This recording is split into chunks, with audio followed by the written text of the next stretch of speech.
8 November 1994 ইংল্যান্ডের channel 4-এ প্রচারিত হয় এক বিশেষ ডকুমেন্টারি হেলস এঞ্জেল। ক্রিস্টোফার হিচেন্সের উপস্থাপনায় 24 মিনিটেরই ডকুমেন্টারি প্রচারের পরে বিশ্বের নানা প্রান্তে বিতর্কের ঝড় ওঠে। অনেকেই বিস্ময়ে চোখ কপালে তোলেন, কারণ অঙ্ক মিলছিল না। মিডিয়া ও বই পুস্তকে এত বছর যা দেখানো শেখানো হয়েছে তার অনেকটাই ওলটপালট করে দিল এই একটি ডকুমেন্টারি। কি ছিল এতে? কেনই বা এমন হইচই? মাদার তেরেসা এই নামটি শোনেননি এমন মানুষ খুঁজে পাওয়া কঠিন। নামটি উচ্চারণ করলেই আমাদের মনে ভেসে ওঠে নীল পাড়ের সাদা শাড়ি পরিহিত এক বৃদ্ধার মুখ, যার জীবন কেটেছে আর্ত মানবতার সেবায়। অসুস্থদের জন্য চিকিৎসালয়, অভুক্তদের জন্য ভোজনশালা, অনাথ শিশুদের আশ্রম, তিনি যেন সবই করেছেন। আর এইসব কাজের জন্যই তিনি বিশ্বজোড়া প্রশংসা অর্জন করেছেন, পেয়েছেন নোবেল শান্তি পুরস্কার। আমরা সারা জীবন এভাবেই তাকে জেনেছি এবং শ্রদ্ধায় অবনত হয়েছি।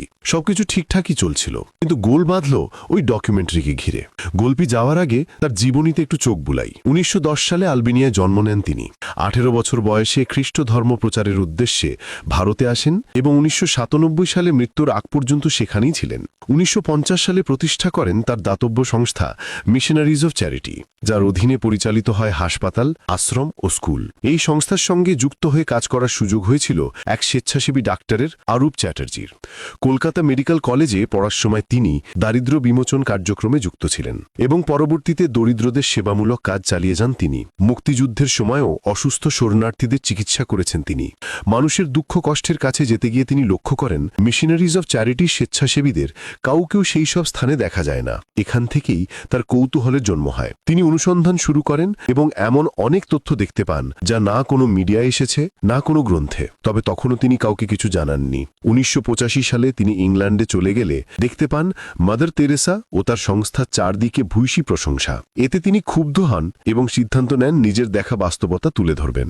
এরপর 1993 সালে তিনি বান্ডুং প্রোডাকশনের অ্যাসিস্ট্যান্ট প্রডিউসার ভানিয়া ডেলবার্গোকে একটি শর্ট ডকুমেন্টারি তৈরির প্রস্তাব দেন। চ্যানেল 4ও এ কাজে আগ্রহ দেখায় এবং ক্রিস্টোফার হিচেন্সকে স্ক্রিপ্ট ও উপস্থাপনার দায়িত্ব দেয়। 1994 সালে প্রচারিত সেই ডকুমেন্টারিতে উঠে আসে মিশনারিজ অফ চ্যারিটির নানা অনিয়ম ও অব্যবস্থাপনার চিত্র।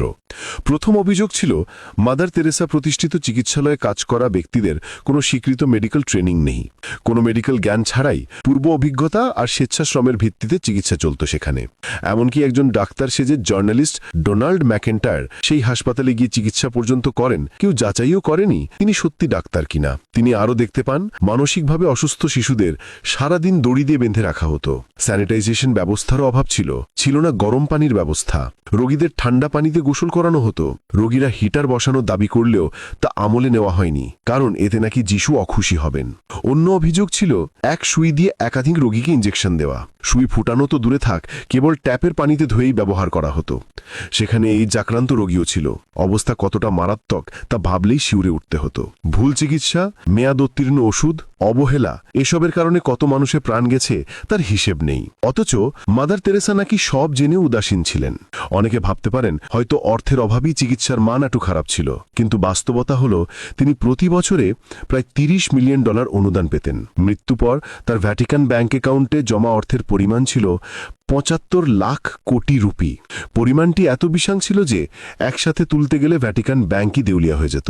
এত টাকা গেল কোথায়? সেবা উন্নত না করে কেন গরিবদের স্বাবলম্বী করা হলো না? অনেক রিপোর্ট দাবি করে মানব সেবা নয়, বরং খ্রিস্ট ধর্ম প্রচারই ছিল তার মূল উদ্দেশ্য।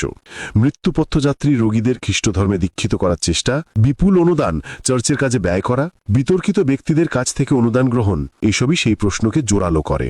এমনকি এক প্রতারকের দেওয়া 10 কোটি রুপির অনুদানও ফেরত দেননি তিনি।